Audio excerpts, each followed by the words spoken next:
Dear students, अस्सलामु अलैकुम। Second year biology के लेक्चर में डियर स्टूडेंट्स आपको वेलकम करते हैं। डियर स्टूडेंट्स, प्रीवियस लेक्चर में हमने चैप्टर नंबर 22 की तमाम इंट्रोडक्टरी टर्म्स को डिस्कस किया था और उसके साथ हमने जो मेंडल्स के लॉ ऑफ इनहेरिटेंस हैं इसका भी इनिशियल पॉइंट जो है वो हमने डिस्कस किया था कि इसमें कितनी ट्रेट्स हैं और वो कैसे एग्जिस्ट करती हैं। तो डियर स्टूडेंट्स, अगर हम मेंडल के लॉ ऑफ इनहेरिटेंस की बात करें तो मेंडल के दो लॉज हैं, law of segregation and law of independent assortment. ये कुछ शुरू से मैं बुक से ही कुछ चीज़ें आपको बता दूं तो ग्रीगर जॉन मेंडल जो था 1822 टू 1884 ये ज़िंदा रहा। इसने क्लासिकल जेनेटिक्स की बुनियाद डाली, इसलिए इसको फाउंडर ऑफ जेनेटिक्स या फादर ऑफ जेनेटिक्स भी कहते हैं। Law of segregation, law of independent assortment इसने प्रपोज़ किए। बाय प्रोफेशन वो एक प्रीस्ट था, पादरी था, और इसने अपने एक्सपेरिमेंट्स एक प्लांट के ऊपर किए जिसका नाम है पाइसम सैटिवम। और सबसे पहले हम यहीं से बात इसकी स्टार्ट करेंगे। तो डियर स्टूडेंट्स, पाइसम सैटिवम में पाइसम सैटिवम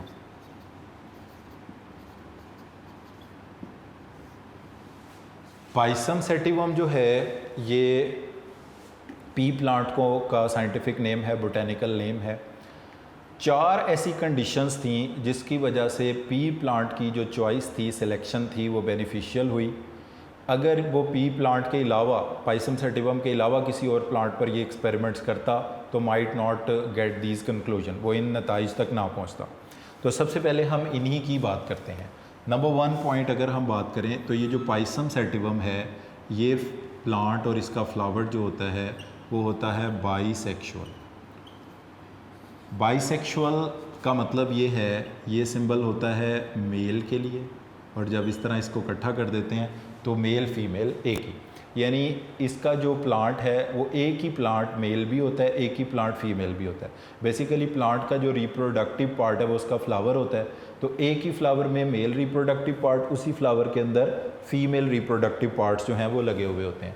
अब वो क्या होते हैं वो मैं आपको बता देता हूँ कि फ्लावर जो है इस तरह से ये उसकी स्टॉक होती है, थैलेमस होता है।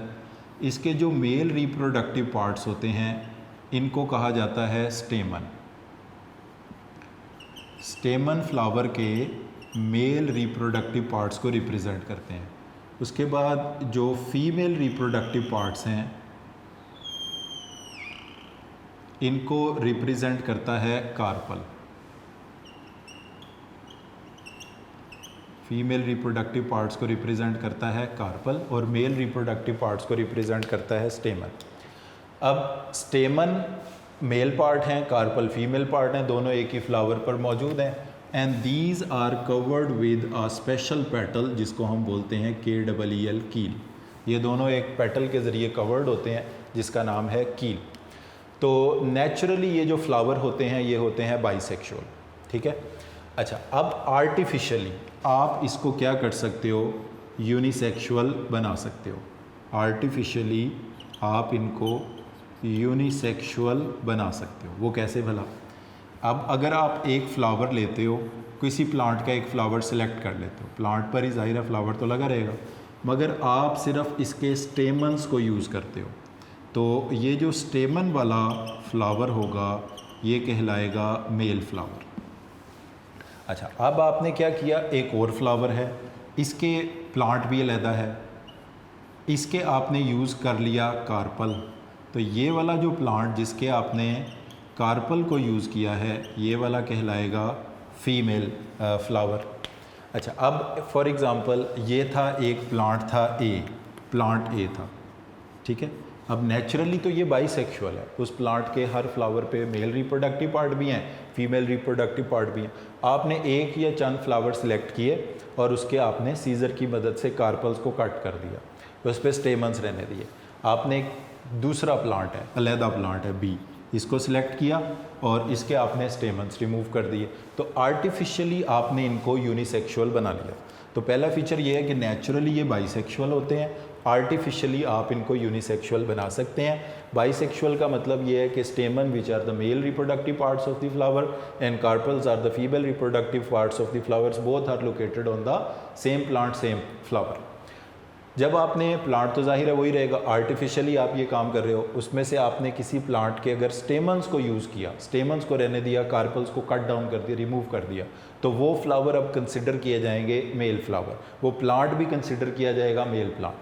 जिसके आपने स्टेमन्स रिमूव कर दिए, कार्पल रहने दिए, वो फ्लावर और वो प्लांट कहलाएगा फीमेल प्लांट, फीमेल फ्लावर। तो इस तरह आर्टिफिशियली आप इनको यूनिसेक्सुअल बना सकते हैं। दूसरा फीचर ये है कि नेचुरली इनके अंदर होती है सेल्फ पॉलिनेशन। नेचुरली इनके अंदर सेल्फ पॉलिनेशन होती है और सेल्फ पॉलिनेशन के नतीजे में जो फर्टिलाइजेशन होती है उसको हम कहते हैं सेल्फ फर्टिलाइजेशन। अब ये मैं आपको बता दूं, देखें जो सेल्फ पॉलिनेशन है और सेल्फ फर्टिलाइजेशन में फ़र्क होता है। पॉलिनेशन का मतलब ये होता है कि स्टेमन का ये वाला पार्ट कहलाता है एंथर और इससे निकलते हैं पोलन ग्रेन्स, पोलन्स। इन पोलन्स का इस कार्पल के पार्ट को कहते हैं, इस पार्ट को कहते हैं एंथर। स्टेमन के एंथर से पोलन ग्रेन्स का इस कार्पल के इस पार्ट को जिधर ये ट्रांसफ़र होते हैं इसको बोलते हैं स्टिग्मा। तो स्टेमन के एंथर से कार्पल्स पोलन ग्रेन्स का कार्पल के स्टिग्मा तक ट्रांसफ़र होना, ये प्रोसेस कहलाता है पॉलिनेशन। अच्छा, अब पॉलिनेशन अगर एक ही जैसे ये इस ऊपर जो फ्लावर बना है, इस फ्लावर के एंथर से पोलन ग्रेन्स निकले, इसी फ्लावर के कार्पल के स्टिग्मा पर गिर गए, तो ये सेल्फ पॉलिनेशन है। अगर इसी प्लांट के किसी और फ्लावर पे भी चले जाते हैं तो सेल्फ पॉलिनेशन थी। जबकि फर्टिलाइजेशन का मतलब होता है fusion of male and female gamete. तो अगर सेल्फ पॉलिनेशन है तो सेल्फ फर्टिलाइजेशन ही होगी, उसी प्लांट के मेल गैमीट उसी प्लांट के फीमेल गैमीट के साथ फ्यूज्ड होंगे। क्रॉस पॉलिनेशन का मतलब है अलग-अलग प्लांट है, उनके एक प्लांट से पोलन ग्रेन्स निकलें दूसरे प्लांट के फ्लावर पर चले जाएं, इसको कहते हैं क्रॉस पॉलिन। तो जैसे नेचुरली ये बाइसेक्सुअल है, आर्टिफिशियली आप इसे यूनिसेक्सुअल बना सकते हैं, इसी तरह नेचुरली ये सेल्फ पॉलिनेशन है, सेल्फ फर्टिलाइजिंग, मगर आर्टिफिशियली आप इसके अंदर क्रॉस पॉलिनेशन करा सकते हैं या क्रॉस फर्टिलाइजेशन भी करा सकते हैं आर्टिफिशियली। अच्छा, अब कैसे इसमें आर्टिफिशियली आप क्रॉस पॉलिनेशन कराएंगे, ये ए बी वाली एग्जांपल से हम देते हैं। आप एक छोटा सा पेंटिंग ब्रश लें, जिस प्लांट को आपने सिलेक्ट किया एज एन ए प्लांट और इसके चंद फ्लावर से आपने कार्पल रिमूव कर दिए, आप इसके स्टेमन के एंथर से इस तरह उस पेंटिंग ब्रश को रब करें, उस पेंटिंग ब्रश पे कुछ ना कुछ पोलन ग्रेन्स आ जाएंगे। अब दूसरा प्लांट बी प्लांट जो कि कोई अदर प्लांट है, जिसके आपने फ्लावर से कार्पल्स को पिक किया, स्टेमन्स को रिमूव कर दिया, जिसको आप कंसिडर कर रहे हो फीमेल फ्लावर फीमेल प्लांट है, इसके कार्पल के स्टिग्मा पर इसको रब कर दें। तो इस तरह इस ए प्लांट से पोलन ग्रेन इस बी प्लांट के कार्पल के स्टिग्मा पर ट्रांसफ़र हो गए। तो ये प्रोसेस जो आपने आर्टिफिशियली किया है ये कहलाएगा क्रॉस पॉलिनेशन, क्रॉस फर्टिलाइजेशन। यानी पहला पॉइंट, नेचुरली पाइसम सैटिवम बाइसेक्सुअल होता है, आर्टिफिशियली आप इसको यूनिसेक्सुअल बना सकते हैं। नेचुरली ये सेल्फ पॉलिनेशन सेल्फ फर्टिलाइजिंग होता है, आर्टिफिशियली आप इसके अंदर क्रॉस पॉलिनेशन क्रॉस फर्टिलाइजेशन करा सकते हैं। अच्छा, अब इसके बाद तीसरा कैरेक्टर जो है वो ये है 7 contrasting pairs of traits. 7 contrasting pairs of traits. जो 7 कंट्रास्टिंग पेयर्स ऑफ ट्रेड्स हैं, यानी इसका मतलब ये है कि एक ट्रेट है, फॉर एग्जांपल प्लांट की हाइट है। अब उस हाइट में 2 फिनोटाइप हैं, हाइट शॉर्ट है और हाइट टॉल है। अब शॉर्ट होना और टॉल होना एक दूसरे के कंट्रास्टिंग है बिल्कुल, यानी ऐसा नहीं कि आपको लगे कि अच्छा शायद ये प्लांट टॉल है शायद ये प्लांट शॉर्ट है, ऐसा नहीं। जो टॉल होगा वो वाज़े तौर पर टॉल होगा, जो शॉर्ट होगा वो वाज़े तौर पे शॉर्ट होगा। जैसे ये आपकी बुक में पेज नंबर 165 पर एक टेबल बना हुआ है, प्लांट हाइट, ये तो एक ट्रेट है, इसके कितने फिनोटाइप्स हैं, 2। टॉल जिनकी हाइट होती है 6 to 7 फीट तक, शॉर्ट जिनकी हाइट होती है 9 to 18 इंचज़ तक। अब कोई भी शख्स जो है वो ईज़िली डिटर्मिन कर सकता है कि ये शॉर्ट है या टॉल है, उसको कोई एम्बिग्विटी कोई कन्फ्यूजन इसमें नहीं होगी। तो ये इस तरह एक कंट्रास्टिंग पेयर है हाइट का। अब उसके बाद फ्लावर कलर है, फ्लावर कलर पर्पल है वाइट है, कोई नहीं होगा थोड़ा सा पर्पल है थोड़ा सा वाइट है, पर्पल वाइट के इनबिल्ड ऐसा नहीं होगा, या पर्पल होगा या वाइट होगा। तो पर्पल के जैसे मैंने कैपिटल टी कैपिटल डी लिखवाया था टॉल के लिए, क्योंकि टॉल डोमिनेंट होता है, स्मॉल टी शॉर्ट के लिए ये रिसेसिव होता है। इसी तरह पर्पल डोमिनेंट है, इसके लिए कैपिटल पी लिखवाया था आपको, और वाइट के लिए स्मॉल पी। अच्छा, 2 ट्रेड्स के कंट्रास्टिंग पेयर हो गए। तीसरी ट्रेड है फ्लावर की पोजीशन। वो ये होता है कि स्टेम का, शाख का जो पत्ते के साथ ये एंगल बना होता है, इस एंगल को हम कहते हैं axial. This angle is known as axial. अब कुछ पौधों में ऐसा होता है कि फ्लावर इस एक्सियल से निकलता है, यहाँ से निकलता है फ्लावर, तो ये फ्लावर कहलाएगा एक्सियल। और कुछ में ये फ्लावर होता है इधर टिप पे लगा होता है, तो ये इधर टिप पे फ्लावर लगा होता है, इसको कहते हैं टर्मिनल। और जो इधर लीफ और शाख के एंगल से निकलता है, इसको कहते हैं एक्सियल। अब एक्सियल पोजीशन है फ्लावर की, टर्मिनल पोजीशन है फ्लावर की। टर्मिनल पोजीशन रिसेसिव है और एक्सियल पोजीशन डोमिनेंट है। एक्सियल के लिए फिर हम क्या लिखेंगे, कैपिटल ए और टर्मिनल के लिए स्मॉल ए। पोड, फली का रंग ग्रीन डोमिनेंट है, कैपिटल जी। येलो रिसेसिव है, स्मॉल जी। पोड की जो शेप है फूली हुई, इन्फ्लेटेड का मतलब है फूली हुई। पोड फली को कहते हैं, लिग्यूम भी कहते हैं फली को। कॉन्स्ट्रिक्टेड, पिचकी हुई, दबी हुई। तो कैपिटल आई इन्फ्लेटेड के लिए, स्मॉल आई कंस्ट्रक्टेड के लिए। अच्छा, सीड का कलर है येलो डोमिनेंट है, कैपिटल वाई। ग्रीन सीड का कलर रिसेसिव है। अब देखें, फली का कलर भी ग्रीन येलो है, सीड का कलर भी ग्रीन येलो है, मगर फली का ग्रीन कलर डोमिनेंट है और येलो कलर रिसेसिव है पोड का। और सीड का येलो कलर डोमिनेंट है और ग्रीन कलर उलट है, यानी सीड का जो कलर रिसेसिव है, पोड का वो कलर डोमिनेंट है। अब सीड की शेप है राउंड, मतलब राउंड है, रिंकल्ड है, कहीं कहीं से दबा हुआ है, झुर्रियाँ पड़ी हुई हैं उसके अंदर। तो राउंड डोमिनेंट है, कैपिटल आर, रिंकल्ड रिसेसिव है, स्मॉल आर। यानी पहले कॉलम में जितनी ट्रेड्स लिखी हुई हैं ये सारी डोमिनेंट हैं, दूसरे में जितनी लिखी हैं वो सारी रिसेसिव हैं। तो 3 फीचर हो गए 7 कंट्रास्टिंग पेयर ऑफ ट्रेड। इसका फ़ायदा ये था, एक कंट्रास्टिंग पेयर के ऊपर मेंडल ने एक्सपेरिमेंट किए, नताइज हासिल हुए, दूसरे पर किए वही रिज़ल्ट निकले, तीसरे पर किए। जब एक से ज़्यादा ट्रेड्स पर एक ही रिज़ल्ट आ रहे हैं तो वो उन एक्सपेरिमेंट्स के अंदर साइंटिस्ट का कॉन्फिडेंस बढ़ जाएगा। यानी अगर होता कि किसी एक ट्रेड पे रिज़ल्ट और होता दूसरी पे, इसका मतलब है एक्सपेरिमेंट में एम्बिग्विटी है, कोई वजह और है। तो एक से ज़्यादा कंट्रास्टिंग पेयर हैं, किसी को भी आप टेस्ट कर सकते हैं। ये अभी हम law of segregation independent assortment को देखेंगे, तो आप किसी भी एक ट्रेड के लिए, एक पेयर के लिए या एक ट्रेड कंट्रास्टिंग पेयर को सिलेक्ट करेंगे तो वो रिज़ल्ट वही निकलेंगे जो एक के लिए, बाकी 7 के लिए भी वही होंगे। 4th पॉइंट है जनरेशन टाइम।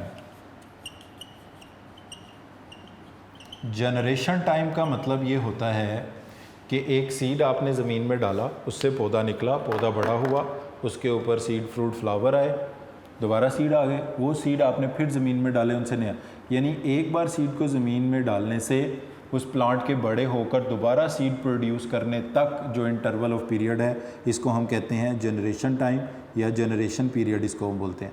अब उसकी वजह यह है कि जितना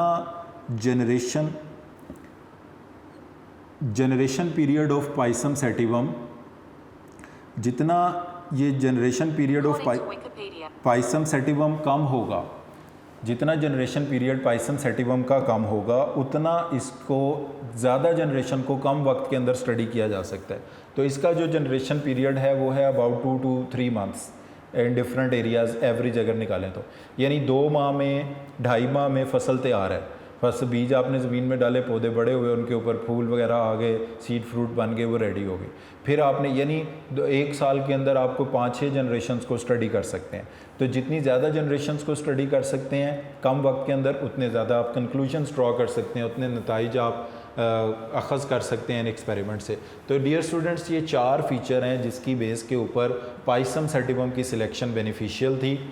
अगर पाइसम सेटिवम के अलावा कोई और प्लांट होता तो मेंडल में भी वो नताइज हासिल ना कर सकता। पहला ये कि नेचुरली पाइसम सेटिवम जो है वो बाइसेक्सुअल होता है। इसके मेल फीमेल रिप्रोडक्टिव पार्ट और उनके नाम आपको बता दिए। स्टेमन मेल रिप्रोडक्टिव पार्ट है, कार्पल फीमेल एक ही फ्लावर पर मौजूद है, ये बाइसेक्सुअल है। आर्टिफिशियली स्टेमन वाला बना लें फ्लावर को तो मेल हो जाएगा, कार्पल वाला बना लें तो फीमेल हो जाएगा। नेचुरली इनमें सेल्फ पॉलिनेशन, अच्छा ये रीज़न आपको बता दें क्यों इसमें सेल्फ पॉलिनेशन है। बिकॉज इसके जो स्टेमन और कार्पल है ना, they are covered with this keel, वो इस कील से कवर्ड है। अगर कोई भी पोलन ग्रेन निकलेगा वो एस्केप करके इस फूल से बाहर नहीं जा सकता, उसके पास एक ही ऑप्शन है कि वो यहाँ से निकले और इसी कार्पल के स्टिग्मा पर गिर जाए। तो नेचुरली कुदरती तौर पर इनके अंदर सिर्फ सेल्फ पॉलिनेशन है। आर्टिफिशियली हमने इसकी ये कील को रिमूव किया, जैसे ये वाला पार्ट है, ये वाला पार्ट है, और फिर अपनी मर्ज़ी के पोलन ग्रेन्स को डिफरेंट फ्लावर्स के बिटवीन ट्रांसफ़र कर लिया। तो naturally self pollination, self fertilization करता है। आर्टिफिशियली आप इसके अंदर क्रॉस पॉलिनेशन, क्रॉस फर्टिलाइजेशन करा सकते हैं। फिर इसमें 7 कंट्रास्टिंग पेयर्स ऑफ ट्रेड हैं। जो रिज़ल्ट एक पेयर के लिए हैं वही बाकी 7 पेयर्स के लिए हैं। जनरेशन टाइम कम है, कम वक्त के अंदर आप ज़्यादा जनरेशन्स को स्टडी कर सकते हैं। अब इसमें कुछ डेफिनेशंस हैं जो बुक में इतनी क्लियर नहीं लिखी, वो मैं आपको लिखवाता हूँ, आप मेरे साथ इसको लिख लें। सबसे पहली डेफिनेशन है ट्रू ब्रीड और प्योर ब्रीड की। तो डियर स्टूडेंट्स, मेंडल ने 7 कंट्रास्टिंग पेयर्स ऑफ ट्रेड्स में से ट्रू ब्रीड या प्योर ब्रीड का मतलब एक ही होता है।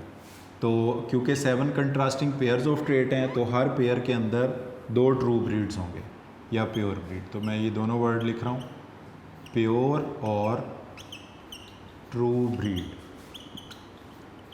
अब प्योर ब्रीड या ट्रू ब्रीड किस प्लांट को कहते हैं? ऐसे प्लांट को ट्रू ब्रीड या प्योर ब्रीड बोलते हैं जो सेल्फ पॉलिनेशन पे 100% पेरेंट्स की तरह की ऑफस्प्रिंग पैदा करे। ये मैं लिखता हूँ इसकी definition, a plant which produce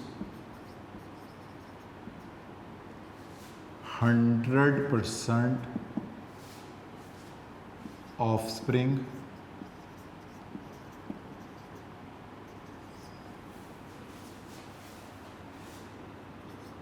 similar to parents upon self pollination और सेल्फ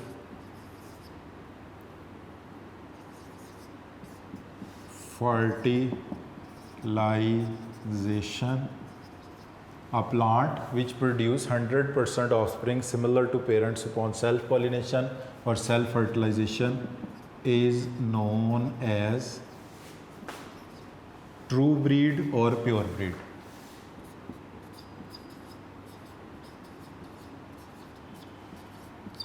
ये आप लोगों ने भी डेफिनेशन लिख लेनी है, बुक में ऐसा लिखी नहीं हुई। अच्छा, अब हम इसकी बात करते हैं कि ट्रू ब्रीड प्योर ब्रीड की एग्जांपल क्या होगी। एग्जांपल, डियर स्टूडेंट्स, जब हम कोई क्रॉस लिखते हैं तो उसके कुछ फंडामेंटल्स हैं, ये मैं आपको बता रहा हूँ। बुक में हो सकता है थोड़ा सा पैटर्न डिफरेंट हो, बट अगर आप इस पैटर्न को फॉलो करेंगे जो मैं बता रहा हूँ तो आपको बहुत आसानी रहेगी। इसमें सबसे पहले आप मेंशन करते हो कि आप क्रॉस किन के बिटवीन का, ये पेज के बिल्कुल लेफ़्ट के टॉप पे आप इसको मेंशन करोगे। P1 हम सिंबॉलिकली यूज़ करते हैं, इसका मतलब होता है फर्स्ट पेरेंटल जनरेशन। अच्छा, अब हम इसमें ये लिख देंगे कि ये कौन सी जनरेशन हमने ली है। ये हमने ली है ट्रू ब्रीड। हम इसको प्योर ब्रीड भी लिख सकते थे। उसके बाद जो चीज़ हमने इसकी लिखनी है वो हमने इसका लिखना है फिनोटाइप। फिनोटाइप मतलब physical expression of trait, phenotype. अच्छा जी, अब हम क्योंकि ट्रू ब्रीड है, बाइसेक्सुअल है, एक ही प्लांट है, मेल है फीमेल है, कोई एक करेक्टर आप ले लें। फॉर एग्ज़ाम्पल हाइट ले लें, टॉल, टॉल है। अब ये सिंबल होता है मेल के लिए, जाहिर है वो प्लांट मेल है, वही प्लांट फीमेल है, टॉल। और ये सिंबल है फीमेल के लिए, शॉर्ट। अब फीमेल भी क्या है, टॉल है। यानी हमारे पास एक टॉल हाइट वाला प्लांट है, वो क्योंकि बाइसेक्सुअल है, मेल भी वही है, फीमेल भी वही है। अब हम इसका लिखते हैं जीनोटाइप। जीनोटाइप का मतलब है combination of gene pairs for a particular trait. अच्छा, इस डेफिनेशन के नीचे आप एक लाइन ऐड करेंगे, वो मैं लिखवाता हूँ, आप लिखें। वो लहदा पॉइंट है, डेफिनेशन नहीं है, लहदा पॉइंट है। ट्रू ब्रीड और प्योर ब्रीड्स आर ऑल, मैं यहाँ लिख देता हूँ, ट्रू ब्रीड और pure breeds are always homozygous. True breed और pure breeds are always homozygous, हमेशा होमोजाइगस होते हैं। अच्छा, अब जीनोटाइप, हमने क्या जीनोटाइप लिखना है, हमें कैसे पता चलेगा? हमने यहाँ बता तो दिया ये ट्रू ब्रीड है, प्योर ब्रीड है, और उधर लिख दिया हमने ट्रू ब्रीड हमेशा होमोजाइगस होते हैं। सिंबल मैंने आपको कहा था आप टेबल में लिख लें। तो टॉल के लिए क्या सिंबल होंगे? Capital T, capital T. इधर भी टॉल के लिए क्या सिंबल होंगे? Capital T, capital T. तो सबसे पहले आप मेंशन करते हो क्रॉस किन के बिटवीन है? P1 first parental generation, true breed आपने मेंशन कर दिया ये ट्रू ब्रीड है। फिनोटाइप आपने इसका लिखा मेल टॉल फीमेल टॉल, क्योंकि एक ही प्लांट है। जीनोटाइप आपने कैपिटल टी, कैपिटल, आपको कैसे पता चला कैपिटल टी? क्योंकि ट्रू ब्रीड होता ही हमेशा होमोजाइगस है। अच्छा, अब आप इसके बनाओगे गेमीट्स। अच्छा, प्लांट्स में अब हम कहते हैं कि प्लांट्स में तो गेमीट माइटोसिस से बनते हैं, तो ठीक है, इसके जो बनेंगे मियोसिस से वो इसके स्पोर्स बनेंगे, वो स्पोर्स फिर गेमीट्स पैदा करेंगे। तो हम यहाँ पर गेमीट्स ही लिख सकते हैं और वो मियोसिस के ज़रिए बनते हैं। अब जब ये मेल प्लांट है, ये प्रोड्यूस करेगा स्पर्म, तो स्पर्म कैपिटल टी दो में से एक कैपिटल टी को कैरी करेंगे, और ये सारे जितने भी स्पर्म बनेंगे, स्पर्म से मुराद यहाँ पर है मेल गेमीट्स, 100, 200, 500, 1000 जितने भी, वो सारे dominant allele capital T carry करेंगे। एग भी ऐसे ही होंगे, they will carry capital T, 100% of the eggs will carry capital T. अच्छा, अब P1 हो गया फिनोटाइप, जीनोटाइप, गेमीट्स हो गया। अब आप इनकी लिखोगे फर्टिलाइजेशन। अब यहाँ पर तो ये स्पर्म और एग एक ही किस्म के हैं, तो जब स्पर्म एग फ्यूज़ करेंगे, स्पर्म की तरफ से आएगा कैपिटल टी, एग की तरफ से आएगा कैपिटल टी, तो ये जो जनरेशन हमें हासिल होगी ये कहलाएगी F1। F1 का मतलब होता है फर्स्ट फीलियल जनरेशन, पहली औलाद, पहली प्रोजनी, पहली ऑफस्प्रिंग। फीलियल औलाद को कहते हैं, प्रोजनी को कहते हैं। और इनका आपने लिखना होता है फिनोटाइप, और जब आप इनका फिनोटाइप लिखोगे F1 का फिनोटाइप, तो ये होंगे सारे टॉल, 100% टॉल। और जीनोटाइप भी आपने इनका लिखा होता है, तो ये सारे 100% होंगे होमोजाइगस, होमोजाइगस। अब डियर स्टूडेंट्स, ये एक ट्रू ब्रीड प्योर ब्रीड है। अब इस डेफिनेशन को देखें। अ प्लांट एक ऐसा पौधा which produce 100% offspring, 100% offspring, similar to parents upon self pollination और self fertilisation is known as true breed और प्योर ब्रीड। और साथ हाँ, यानी हमने कहा कि ये वाला जो टॉल हाइट वाला प्लांट है ये ट्रू ब्रीड है, ये प्योर ब्रीड है। हमें इसको क्यों ट्रू ब्रीड प्योर ब्रीड कहा? क्योंकि जब इसकी P1 ट्रू ब्रीड के मेल टॉल फीमेल टॉल, इनके जीनोटाइप, इनके गेमीट, इनकी फर्टिलाइजेशन से अगली जनरेशन F1 हासिल की, उनका फिनोटाइप 100% है टॉल, जीनोटाइप 100% है होमोजाइगस। पेरेंट्स भी क्या थे? टॉल, जीनोटाइप क्या था? होमोजाइगस। तो ऐसी ऑफस्प्रिंग, ऐसे प्लांट जिनकी सेल्फ पॉलिनेशन के नतीजे में 100% 100% सिमिलर टू पेरेंट ऑफस्प्रिंग पैदा हो, इसको कहते हैं ट्रू ब्रीड। ये टॉल हाइट वाला ट्रू ब्रीड है। इसी तरह टोटल ट्रू ब्रीड्स कितने बनेंगे? 14। शॉर्ट हाइट का भी ट्रू ब्रीड होगा, पर्पल फ्लावर का भी होगा, वाइट फ्लावर का भी होगा, एक्सियल पोजीशन वाला फ्लावर भी होगा, टर्मिनल पोजीशन वाला फ्लावर भी होगा, ग्रीन पोड, येलो पोड, इन्फ्लेटेड पोड, कॉन्स्ट्रिक्टेड पोड, यानी जिस 7 कंट्रास्टिंग पेयर्स ऑफ ट्रेड्स में 14 ट्रू ब्रीड्स होंगे, क्योंकि हर ट्रेड में एक एक कंट्रास्टिंग पेयर है। और डेफिनेशन इनकी ये होगी, a plant which produces 100% offspring similar to parents upon self pollination और सेल्फ फर्टिलाइजेशन, इसको हम कहते हैं कि ये ट्रू ब्रीड या प्योर ब्रीड। और सबसे इंपॉर्टेंट बात, true breed and pure breeds are always homozygous, ये हमेशा होमोजाइगस होते हैं। अच्छा, अब हम इसमें लिखेंगे, नेक्स्ट हम जो डेफिनेशन करने जा रहे हैं वो है मोनोहाइब्रिड की। तो पहले हम उसको डिफ़ाइन कर लेते हैं, फिर हम इसका क्रॉस बनाएंगे। मोनोहाइब्रिड, तो डियर स्टूडेंट्स, मोनोहाइब्रिड किसे कहते हैं? मोनो का मतलब सिंगल होता है, हाइब्रिड मिक्सिंग से किसी चीज़ बनने को बोलते हैं मोनोहाइब्रिड। डिफाइन कैसे करेंगे? Monohybrids the offspring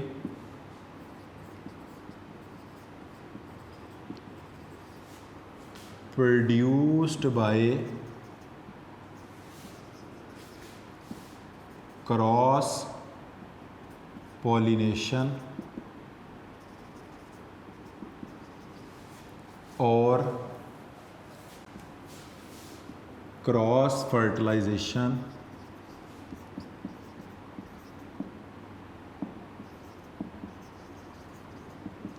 the offspring produced by cross pollination or cross fertilization of one contrasting pair of